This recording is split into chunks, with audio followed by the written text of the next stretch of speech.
দেব আসছে এখানে। আচ্ছা, সুভাষদার ড্রাইভার এবং আমার ড্রাইভার রেডি ওখানে। রাস্তাটা ক্লিয়ার করে দিন, প্রশাসনকে বলছি গাড়িটা আসবে, রাস্তাটা ক্লিয়ার করে দিন।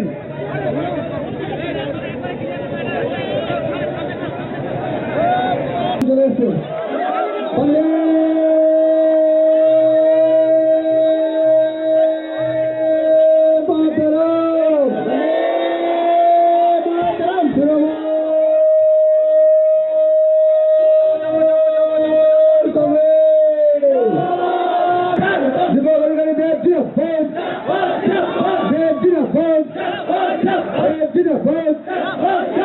আমি বন্ধ করার জন্য অনুরোধ। চলে আসুন, সরে যাও, সরে যাও।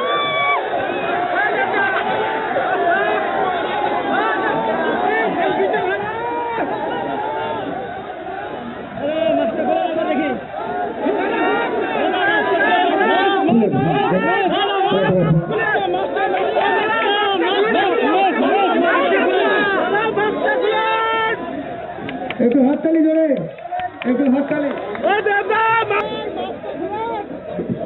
একটু হাততালি জোরে, হাততালি একটু লাগিয়ে দেন।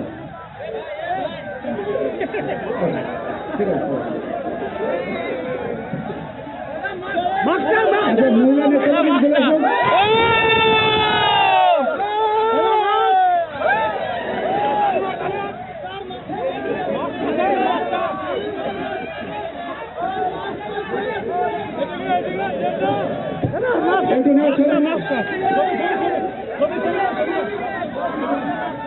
Thank you.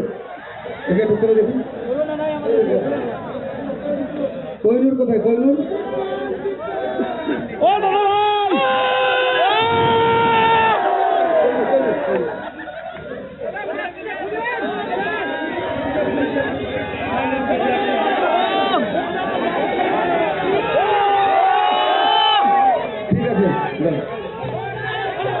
হয়ে গেছে, হয়ে গেছে।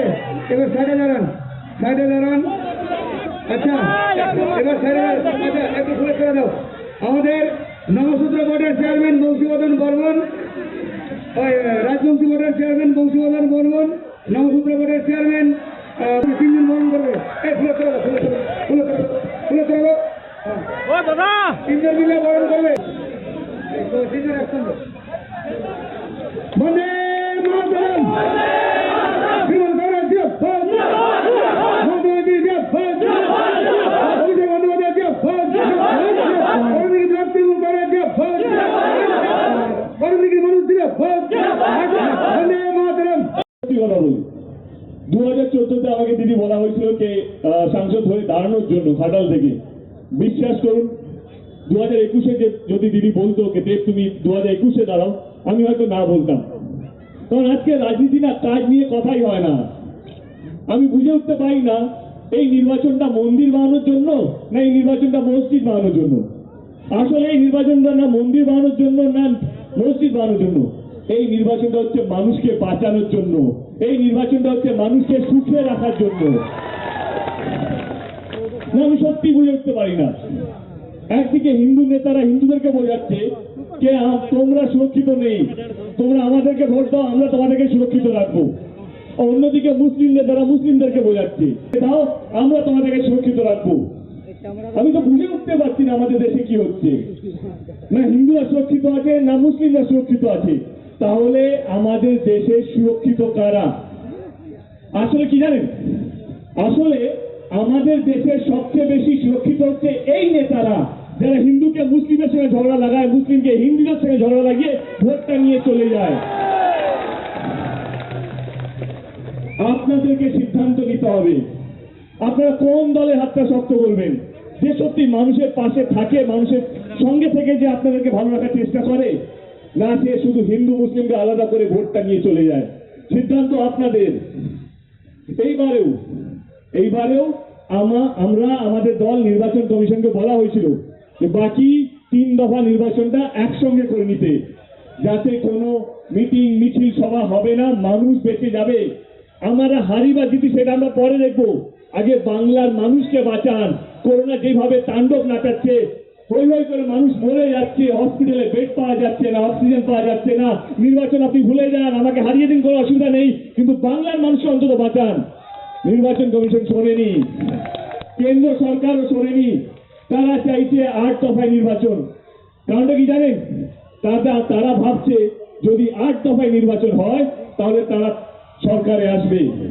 তারা ভাবছে মানুষ মরুক, তাতে কিছু যায় আসে না, কিন্তু আমাদের বাংলাটা চাই, বাংলাটা দখল করতে হবে। আরে মানুষকে না বাঁচালে তাহলে আর বাংলা দখল করে লাভটা কি রে ভাই? রাজনীতি হচ্ছে মানুষকে বাঁচানোর জন্য, মানুষকে মারার জন্য নয়। এইটা আপনাদেরকে বুঝতে হবে। আজকে কে কি রাজনীতি নিয়ে কি করেন না, তাহলে মানুষও তো মরে যাবে। কিন্তু মানুষ যদি বেঁচে থাকে, আপনাদের ধর্ম বেঁচে থাকবে, আপনি বেঁচে থাকবেন, আপনার বাংলা বেঁচে থাকবে, আমাদের দেশও বেঁচে থাকবে। এই নির্বাচনটা কোনো মন্দির মসজিদ বানানোর জন্য নয়। আমাদেরকে বোঝানো হচ্ছে মন্দিরের ঘন্টা আমরা কেন শুনবো, মসজিদে আজান কেন আমরা শুনবো না। এটা আজ থেকে নয়, ভারতবর্ষ জন্ম হওয়ার অনেক বছর আগে থেকে আমরা মন্দিরের ঘন্টা শুনেও ভালো আছি, মসজিদে আজান শুনেও ভালো আছি। আপনাদের ভোটের রাজনীতি বলতে আমাকে ভাগ করবেন না। ধর্মের হাতটা যদি শক্ত করেন না, তাহলে শুধু একদিকে মন্দির থাকবে আর একদিকে মসজিদ থাকবে। কোনো স্কুল হবে না, কোনো কলেজ হবে না, কোনো হসপিটাল হবে না, রাস্তাঘাট হবে না, কোনো উন্নয়ন। আমাদের সরকার কি কি কাজ করছে সেটাও বলি। কন্যাশ্রীর মতন প্রকল্প নিয়ে এলো, যাতে বাংলার প্রত্যেকটা মেয়ে পড়াশোনার অধিকারটা যেন পায়। আমি দিদিকে জিজ্ঞেস করলাম, এই কন্যাশ্রীর কি দরকার দিদি? কারণ যারা কন্যাশ্রী পাচ্ছে তারা কেউ ভোট দেবে না, কারণ তাদের কারোরই ভোট দেওয়ার বয়স হয়নি, তাহলে কি দরকার ওনাদের জন্য এত কাজ করার? তখন দিদির উত্তর ছিল কি জানেন?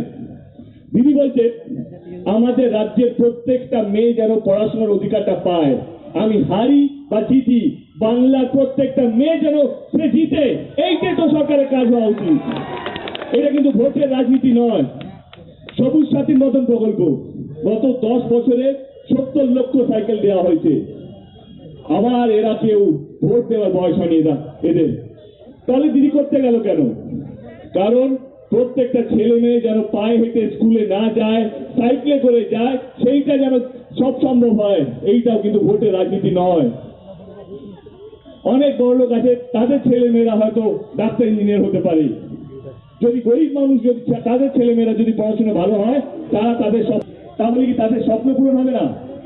তাদের পাশেও দিদি আছে, স্টুডেন্ট ক্রেডিট লোন 10 লক্ষ টাকা, এরকম স্টুডেন্টদেরকে লোন দেওয়া হচ্ছে 4% সুদে। এইটা কিন্তু অন্য কোনো রাজ্যে নেই, শুধুমাত্র বাংলায় আছে। আমার প্রশ্ন আবার দিদিকে, এই স্টুডেন্টদের জন্য করে লাভটা কি?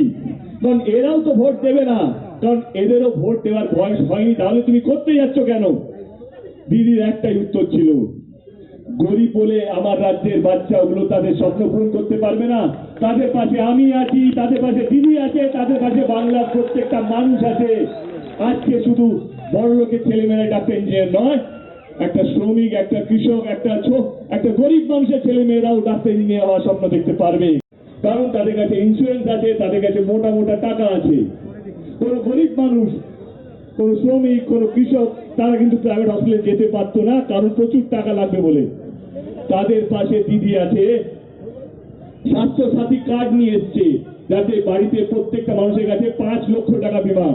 এইটা কিন্তু অন্য কোনো রাজ্যে নয়, এটা কিন্তু ভোটের রাজনীতি নয়। এইটা যাতে বাংলার প্রত্যেকটা মানুষ যেন ভালো থাকে, শুধু বড় লোকেরা নয়, গরিব মানুষরাও প্রাইভেট হসপিটালে গিয়ে এবার থেকে চিকিৎসা করাবে যদি চায়। তো এইটাই তো সরকারের কাজ। এবার আপনাদেরকে সিদ্ধান্ত নিতে হবে যে শুধু মিথ্যে কথার উপরে মিথ্যে কথা বলে গেছে, আর একজন শুধু কাজের উপরে কাজ করে গেছে, কাকে ভোটটা দেবেন? কান দিয়ে দেখলে আপনারা কিছুই দেখতে পাবেন না, চোখ দিয়ে দেখলে সমস্ত কিছু দেখতে পাবেন। একটা ভরসা আছে, একটা বিশ্বাস আছে, একটা আশা আছে যদি দিদি থাকে। এবার মিথ্যে কথা যদি কথা বলি, আমরা 2014 আগে কি শুনেছিলাম? কেন্দ্র সরকার আসার আগে বলেছিল, আমরা যদি আসি ভারতবর্ষের প্রত্যেকটা মানুষের অ্যাকাউন্টে 15 লক্ষ টাকা আসবে। এলো? ওনারা ওই সময় বলেছিলেন যে আমরা বছরে 2 কোটি চাকরি দেব। দিয়েছে? গত 7 বছরে দেশের বেকারত্বের অবস্থা গত 70 বছর থেকেও খারাপ। এটা আমি বলছি না, কেন্দ্র সংস্থাই বলছে আজকে দেশেরই মধ্যে চাকরি নেই। সেই মিথ্যা কথাটা এখন বাংলায় এসে বলছে যে আমরা যদি সরকারে আসি আমরা চাকরি দেব। আরে দেশের অন্য ডিস্ট্রিক্টে গিয়ে অন্য রাজ্যকে চাকরিটা দিন, তবে কি আমাদের রাজ্যে মিথ্যে কথাগুলো বলবেন। এই মিথ্যে কথা, এই মিথ্যে প্রচারের মধ্যে পা দেবেন না। ধর্মের রাজনীতি গেলে, হাত দিলে, হাত শক্ত করতে গেলে বাংলা অনেকটাই পিছিয়ে যাবে। বাংলা কোনোদিনও কোনো ধর্মকে এত প্রধানতা দেয়নি রাজনীতির জন্য। আমরা সমস্ত ধর্মকে সম্মান করি, আমরা দুর্গা পুজো করি, আমরা কালী জন্মদিনও সেলিব্রেট করি। আমাদেরকে আলাদাভাবে ধর্ম শেখাতে আসবেন না। এবার যদি কাজের কথা বলি, ভোটটা কাকে দেবেন, যেটা আমি প্রথমে বলেছিলাম, যাকে ইচ্ছা ভোটটা দিতে পারেন, কিন্তু মাথায় রাখবেন সে যেন আপনার কাজটা করে, সে যেন আপনার সুখে দুঃখে থাকতে পারে। বন্যা হওয়ার সময় সে যেন বন্যাতে নামে না, শুধু হেলিকপ্টার শুধু দেখে চলে যায় সেটা নয়। লকডাউন যখন হয়েছিল, লক্ষ লক্ষ শ্রমিক মানুষরা যখন হাঁটছিল, তখন একটাও কেন্দ্র সরকারের কোনো নেতাকে আমরা রাস্তায় দেখিনি। তখন আমাদের বাংলায় আমাদের নেত্রী রাস্তায় দাঁড়িয়েছিল যেন প্রত্যেকটা মানুষ ভালো থাকে। তাহলে আপনাদেরকে সিদ্ধান্ত নিতে হবে যে আপনারা কাকে চান। যদি আমাকে জিজ্ঞেস করেন, গত 10 বছরে আমাদের সরকার, আমাদের দিদি যা যা কাজ করেছে, গত 70 বছরও অন্য কোনো রাজ্যে এত কাজ হয়নি যা বাংলায় হয়েছে। এটা আমি ছাতি ফুলিয়ে বলতে পারি। আপনারা আমাদের দল এবং গৌতমকে ভোটটা দিন, কারণ এটা আপনাদের গণতান্ত্রিক অধিকার, আপনাদের যাকে ইচ্ছা ভোটটা দিতে পারেন। কিন্তু আমি একটাই অনুরোধ করব, এমনই একজন দলকে ভোটটা দেবেন যে আপনাদের পাশে থাকবে, যে আপনাদের কাজ করবে আপনাদের পাশে থেকে। সে শুধু ভোটটা নিয়ে পালিয়ে যাবে সেরকম প্রার্থীকে ভোটটা দিলে, ওরকম একটা দলকে ভোটটা দিলে আপনার শুধু নয় বাংলার কোনদিন উন্নয়ন হতে পারে না। তো সেই জন্য আমি আপনাদের অনুরোধ করব যে যেই দল আপনাদের কাজ করবে সেই দলে হাতটা শক্ত করুন। আমি আমার দলে কিছু কাজ আপনাদের সামনে রাখবো। আজকে মানুষকে বোকা বানানো সম্ভব না, কারণ মানুষ সব জানে, সব বোঝে। প্রত্যেকটা মানুষের হাতে স্মার্টফোন আছে। আমি 2 বছর আগে কি বলেছিলাম, আবার নতুন কি বলছি, মানুষ 1 সেকেন্ডে ধরে নেবে। দাদা আপনি এই নতুনটা কেন বলছেন, পুরনো কাজগুলো হলো না কেন? তো সেরকমই বলবো যে মিথ্যে প্রচার, অপপ্রচারে যাবেন না। যেই দল কাজ করবে তার হাতটা শক্ত করুন। এবার আমি আমার দলে কিছু কাজ বলি। আমাদের দিদি গত 10 বছর ধরে রাজ্যে মুখ্যমন্ত্রী হিসেবে আছেন। আমি 10 বছর কথা বলবো না, আমি গত বছরই কথা যদি বলি, যেটা অত্যন্ত অত্যন্ত জরুরি ছিল। যখন করোনা ভাইরাস শুরু হলো, লকডাউন শুরু হলো, আমরা আমাদের রাজ্যে কি দেখলাম, আমাদের দেশে কি দেখলাম, সমস্ত কিছু বন্ধ হয়ে গেছে। আমরা তখন দেখি আমাদের আদরণীয় প্রধানমন্ত্রী এবং অন্যান্য রাজ্যের মুখ্যমন্ত্রীরা তারা তাদের অফিসে বসে সমস্ত নির্দেশ দিত। কোনোদিনও রাস্তায় নামেনি, কোনোদিনও দেখেনি রাস্তায় নেমে মানুষ ভালো আছে কি নেই। তখন ভারতবর্ষে একমাত্র মুখ্যমন্ত্রী ছিলেন, তার নাম হচ্ছে মমতা ব্যানার্জি। সে রাস্তায় নামে দেখেছে মানুষ ভালো আছে কি নেই, মানুষ সুখে আছে কি নেই। সে অফিসে বসে ছিল না, সে সত্যি রাস্তায় নেমে দেখেছে মানুষ ভালো আছে কি নেই। আমি তার সাক্ষী। শুধু কলকাতা নয়, আমরা ডিস্ট্রিক্ট ঘুরে দেখেছি যে কোথায় মানুষ কি সমস্যার মধ্যে আছে, কি বিপদ হচ্ছে। সমস্ত হসপিটাল দিদি ওই সময় ঘুরেছিল যে কোথাও বেড পাওয়া যাচ্ছে না বা কোথাও অক্সিজেনে কম। আমাদের এরকম তো সরকার দরকার যে মানুষকে নিয়ে ভাববে, যে মানুষ ভালো আছে কি নেই সেইটা দেখবে। কিন্তু আজকে রাজনীতি একদমই আলাদা। আমি অন্য জায়গায় প্রচার করলে কিছু ভালো হতো মনে হয়, এমনি গতম জিতে বসে আছে। এনিওয়ে, যারা যারা এখানে উপস্থিত আছেন তাদের সবাইকে হাত জোড় করে মাথা নিচু করে ধন্যবাদ, কারণ এটা পুরোপুরি আপনাদের দলের প্রতি ভালোবাসা, আমাদের গৌতমের প্রতি ভালোবাসা, অন্তত কিছুটা আমার জন্য। তো সেই জন্য অনেকক্ষণ ধরে আপনারা অপেক্ষা করছেন। আমি জানি যে এই গরমে এতক্ষণ সময়ে ওয়েট করাটা এটা চারটিখানি ব্যাপার নয়, এটা পুরোপুরি আপনাদের একটা ভালোবাসা দলের প্রতি। তার জন্য আমার মাথা নিচু করে প্রত্যেককে ধন্যবাদ। আর বলছি, আমি তো একটু মাস্ক খুললাম, কিন্তু আপনারা তো মাস্ক করুন। যেভাবে করোনা ছড়াচ্ছে, আমরা নিউজ দেখতেনই, হয়তো 2.5 লক্ষ ছাড়িয়ে গেছে, 2,60,000 হয়ে গেছে। নির্বাচন চলছে বলে এত সভা হচ্ছে। আমি বলছি যে সভাটা না হলেও হয়, কারণ আমরা আমাদের দল চাইছিল যে বাকি 3 দফায় নির্বাচনটা একসঙ্গে হয়ে যাক, যাতে এই সভা মিছিল রোড শো যাতে বন্ধ হোক, মানুষ যাকে ইচ্ছা ভোট দিয়ে অন্তত বাংলার মানুষ যেন বেঁচে যায়। এটাই হচ্ছে লক্ষ্য আমাদের দলের, আমাদের নেত্রী এবং আমাদের প্রত্যেকের। সেই জন্য হাত জোর করে অনুরোধ করবো যে প্লিজ প্লিজ মাস্কটা পরবেন, কারণ একমাত্র উপায় এই মাস্ক পরাটা। অনেকেই মাস্ক পরে এসছে, তাদেরকে একটু জোরে হাততালি দিয়ে থ্যাংক ইউ বলো, থ্যাংক ইউ। এবারে কাদের পকেটে মাস্ক আছে হাত তোলো। আছে? ওরা কি রুমাল ভেবে নিয়ে এসছো? ঘাম বুঝবে পরো, মাস্কও পরে নাও। এনিওয়ে, চলে আসি আপনাদের নির্বাচনী প্রচারে। চলে আসি আমাদের আমি সব মিথ্যে কথা একদিকে রাখুন, অন্তত এই মিথ্যে কথা বাংলায় বলবেন না। এসে দেখে যান কত মা বোনেরা এসছে, কারণ বাংলায় প্রত্যেকটা মেয়ে সুরক্ষিত আছে। এসে দেখে যান এখানে। আবার বলছি, এই নির্বাচনটা কোনো মন্দির বানানোর জন্য নয়, এই নির্বাচনটা কোনো মসজিদ বানানোর জন্য নয়, এই নির্বাচনটা হচ্ছে বাংলাকে গড়ে তোলার, বাংলার প্রত্যেকটা মানুষকে ভালো রাখার, সুস্থভাবে রাখার। এবারে সিদ্ধান্ত আপনাদেরকে নিতে হবে। 22 তারিখে নির্বাচন। যদি আপনাদের মনে হয় যে আমাদের নেত্রী সত্যি আপনাদের হয়ে কাজ করতে পেরেছে, শুধু কম বাংলায় আমাদের দিদি যদি কাজ করতে পেরেছে, তাহলে 22 তারিখে নির্বাচন। 1 নম্বর ইভিএম মেশিনে বাটন টিপে গতমে হাত যাবে, শক্ত করবেন, দলের হাত যাবে, শক্ত করবেন।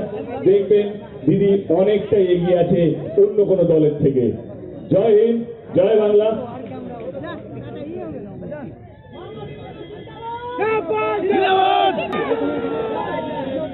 গতমের কাছে শুনলাম যে একটা সুপার স্পেশালিটি হসপিটালের খুবই দরকার এখানে লালখোলাতে, এবং একটা মহিলা কলেজ চরণদিঘিতে।